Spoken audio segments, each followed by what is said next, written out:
Şu vaxtlarda toy bolsa 3 gün buladı. Birinci günü kız yigit tarafını mübareklep oğullarning uyda, yigitlarning uyda yel deganni aytamiz. Qizning tarafiga suna bilan bordi. Men yelni bir misra aytib boqay.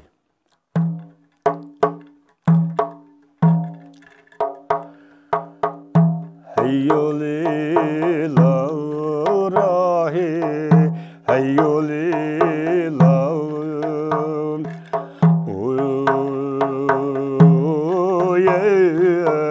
Hayyoleylam rahi tepsem sandık eyvoy açılıyor. Bu yel. Yelde başlığa akşamısı yiğitin uyda biz çalımız bunu. İkinci güne kızını götürüp gelimiz o naitin oğul tarafı bek hoşallık iş. Kelgendeki iştiği kelgemelerde hoşallıkla şadiyanı çaldı. Şadiyanı çalgan killa ayığını biz ergenizde dağıp bilen tarih niyetimiz. Tarih.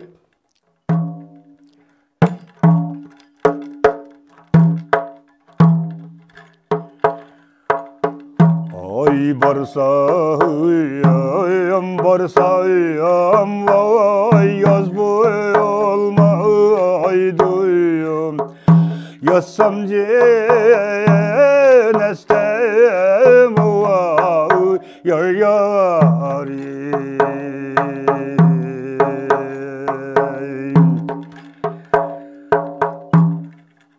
Bu tarihning başlanışı. Bu tarih 13 ahang bilan bir akşamni olib to'y kelgan qizlarni qarishib aytildigan naqsha. Bu tarix. Endi 3. günü biz qizni ko'chirib akab oldik. Qoro deb birimiz var. O qoroga qiz tarafning atis keldi. Atis kelgandan keyin u yerda melis o'ynaymiz. Melisni qiz yigit bir tomda qizlar, bir tomda o'g'illar o'tirib bir-birisiga putsab o'ynaydigan birma. Hem bunu melis maynak aytildi.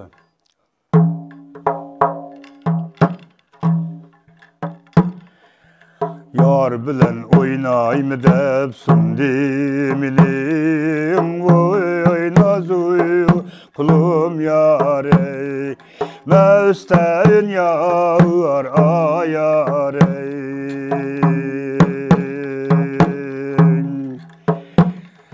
Yarının yağlıqda tansam sakay aymayam duy kulum yare meste yağır ayare.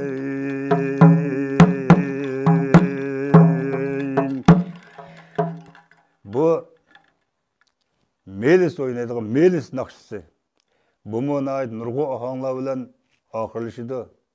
Bunu birki oynaymiz.